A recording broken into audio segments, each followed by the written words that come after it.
২০২৬ বিধানসভা নির্বাচনের গণনার শেষে দলের সাংগঠনিক অবস্থা তলানিতে পৌঁছে যাওয়ার পর তৃণমূলের দলনেত্রী মমতা বন্দ্যোপাধ্যায় আস্তে আস্তে ড্যামেজ কন্ট্রোল করার চেষ্টা করে যাচ্ছেন।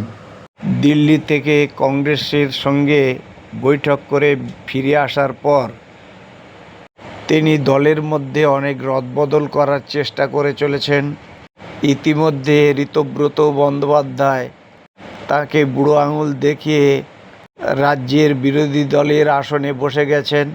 সুদীপ বন্দ্যোপাধ্যায় সায়নীরাও বিগড়ে গিয়েছেন।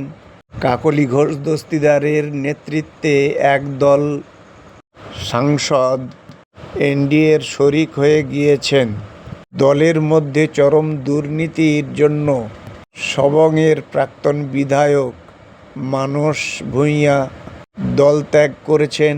তিনি মমতা বন্দ্যোপাধ্যায়কে চিঠি দিয়ে জানিয়ে দিয়েছেন দলের মধ্যে এত দুর্নীতি ঢুকে গিয়েছে যে এই দলের প্রাথমিক সদস্য পদ তিনি ছাড়ছেন। মমতা বন্দ্যোপাধ্যায় সায়নী ঘোষকে রাজ্যের যুব সভানেত্রীর পদ থেকে সরিয়ে দিয়েছেন। সায়নী ঘোষের জায়গায় এনেছেন অর্ণব ব্যানার্জিকে। দলের টালমাটাল পরিস্থিতির মধ্যে উত্তর কলকাতার চেয়ারম্যান সুদীপ বন্দ্যোপাধ্যায়কে সরিয়ে দিয়েছেন মমতা বন্দ্যোপাধ্যায়। সুদীপের জায়গায় এবার উত্তর কলকাতায় স্থায়ী সভাপতি করেছেন কুণাল ঘোষকে। সব মিলিয়ে এক জগাখিচুড়ির মধ্য দিয়ে মমতা বন্দ্যোপাধ্যায়ের সময় এগিয়ে চলেছে। সুদীপ বন্দ্যোপাধ্যায় স্বরাষ্ট্রমন্ত্রী অমিত শাহের সঙ্গে সাক্ষাৎ করে নিজের অস্তিত্ব বজায় রাখার চেষ্টা করে চলেছেন।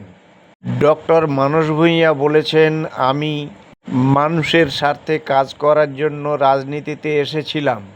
তৃণমূল দলের মধ্যে সেই সুস্থতা নেই, এখানে দুর্নীতিতে ভরে গিয়েছে, তাই প্রাথমিক সদস্য পদ ত্যাগ করলাম। শুভেন্দু অধিকারী মেদিনীপুরের ছেলে এবং তিনিও মেদিনীপুরের ছেলে। তিনি বলেন, শুভেন্দু ভালো পরিকল্পনা নিয়েছে, এগুলো বাস্তবায়ন করলে ভালো লাগবে। মানস ভূঁইয়া জানিয়েছেন বর্তমান পরিস্থিতির সঙ্গে তাঁর শিক্ষা জীবন, রাজনৈতিক জীবন এবং আদর্শের সঙ্গে কোনো রকম খাপ খায় না। তাই বাধ্য হয়ে তিনি তৃণমূলের প্রাথমিক সদস্য পদ ত্যাগ করলেন।